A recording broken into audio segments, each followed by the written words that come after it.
Selamat pagi anak-anak kelas 5. Nah, hari ini kita akan belajar tentang rantai makanan. Sebelum kita masuk ke pembelajaran kita harus tahu dulu apa itu habitat dalam sebuah ekosistem. Ya, habitat adalah tempat suatu makhluk hidup tinggal dan berkembang biak. Lalu ada lagi yang namanya populasi. Populasi adalah sekumpulan individu dengan ciri-ciri yang sama yang hidup di tempat yang sama. Ini adalah populasi. Nah, perhatikan, setiap makhluk hidup membutuhkan makanan untuk bertahan hidup. Melalui makanan, makhluk hidup memperoleh energi yang digunakan untuk tumbuh, bergerak, dan melakukan aktivitas. Jadi kalau makhluk hidup itu tidak makan, maka makhluk hidup itu tidak bisa atau tidak memperoleh yang namanya energi dan tidak bisa melakukan aktivitasnya dengan baik. Ya, jadi setiap makhluk hidup itu membutuhkan makanan. Nah, interaksi makhluk hidup antar ekosistem berupa rantai makanan. Jadi interaksi antara makhluk hidup dengan ekosistemnya itu namanya rantai makanan. Ya, rantai makanan adalah rangkaian peristiwa makan dan dimakan antar makhluk hidup untuk kelangsungan hidupnya. Itu adalah rantai makanan. Nah, di sini ada beberapa peran makhluk hidup dalam rantai makanan. Yang pertama adalah produsen. Ya, produsen itu adalah makhluk hidup yang dapat membuat makanannya sendiri. Melalui apa? Melalui proses fotosintesis. Contohnya apa? Contoh dari produsen di dalam rantai makanan. Contohnya adalah tumbuhan hijau. Lalu yang kedua ada yang berperan sebagai konsumen di dalam rantai makanan. Apa itu konsumen? Konsumen itu adalah makhluk hidup yang tidak dapat membuat makanannya sendiri sehingga bergantung pada makhluk hidup lain. Contoh konsumen itu di dalam rantai makanan adalah hewan. Lalu yang ketiga ada yang namanya bakteri pengurai.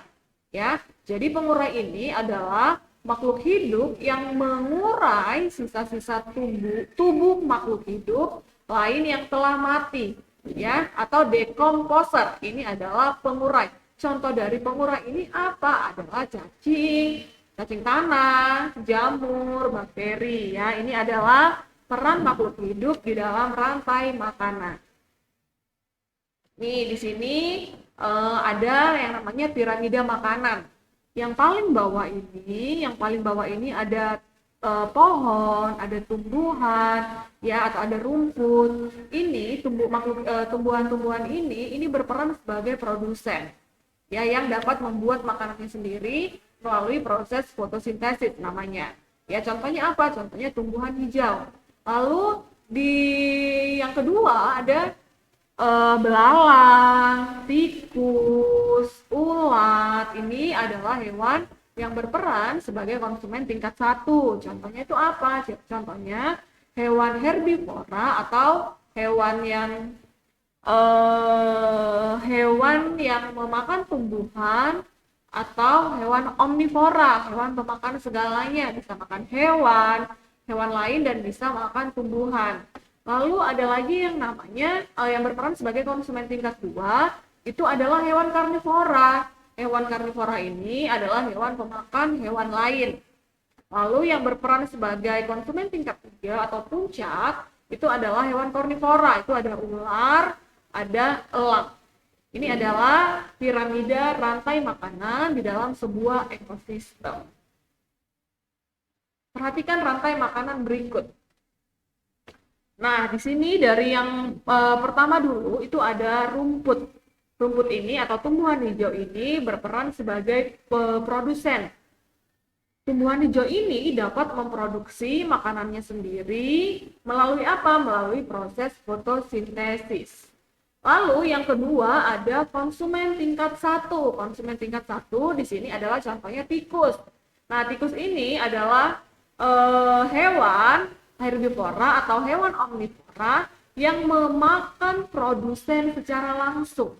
Jadi si tikus ini langsung memakan si tumbuhan hijau, makanya dia disebut sebagai konsumen tingkat 1.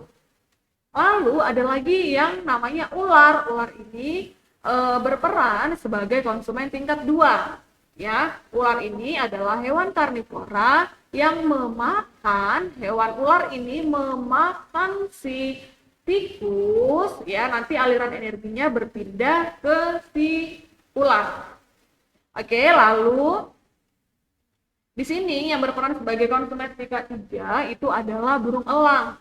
Ya, burung elang ini adalah hewan karnivora yang memakan hewan konsumen tingkat 2. Jadi, si elang ini makan si ular. Oke, lalu si elangnya mati. Ya, si elangnya itu mati lalu diuraikan oleh bakteri pengurai atau dekomposer. Nanti hasil penguraiannya tersebut, ya, hasil penguraian dari elang yang mati ini akan menjadi sumber makanan bagi si tumbuhan. Jadi perhatikan tanda panahnya. Tanda panahnya itu tidak putus. Tanda panahnya itu selalu saling berhubungan satu dengan yang lainnya. Oke, ini adalah rantai makanan yang ada di ekosistem darat. Oke, sekarang kita lanjut tentang aliran energi dan siklus nutrien dalam rantai makanan. Nah, dalam rantai makanan terjadi yang namanya aliran energi. Ya, aliran energi adalah proses berpindahnya energi dari satu makhluk hidup ke makhluk hidup yang lain. Energi tersebut kemudian akan berpindah saat makhluk hidup tersebut dimakan oleh makhluk hidup lainnya. Contohnya seperti ini.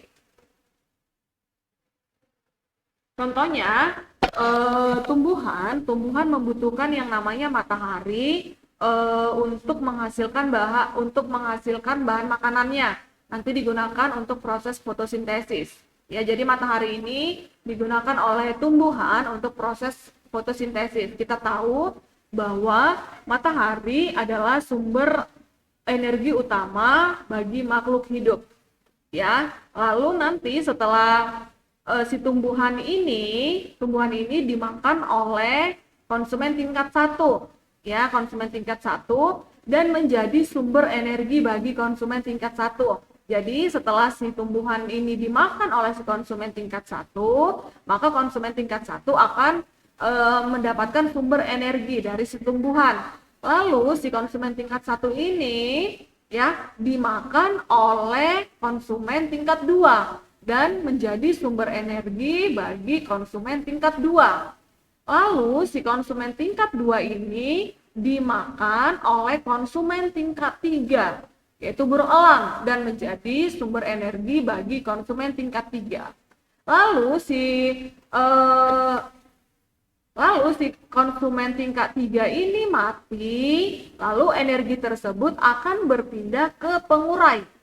Ya, akan berpindah ke pengurai. Nutrisi dari pengurai tersebut, nutrisi dari hasil penguraian si burung elang tadi akan diserap oleh tumbuhan. Ya, akan diserap oleh tumbuhan. Nah, apa sih nutrisi itu atau nutrien itu? Nutrien itu adalah unsur atau senyawa kimia yang digunakan oleh makhluk hidup untuk melangsungkan kehidupannya. Jadi ini adalah aliran energi dan siklus nutrien dalam rantai makanan. Ya, kita lanjut. Produsen atau tanaman memiliki jumlah energi yang besar. Produsen mempunyai energi terbesar karena mampu menghasilkan makanan sendiri. Oleh karena itu, produsen menjadi sumber energi bagi makhluk hidup lainnya. Dari produsen, energi akan berpindah ke konsumen dalam sebuah rantai makanan.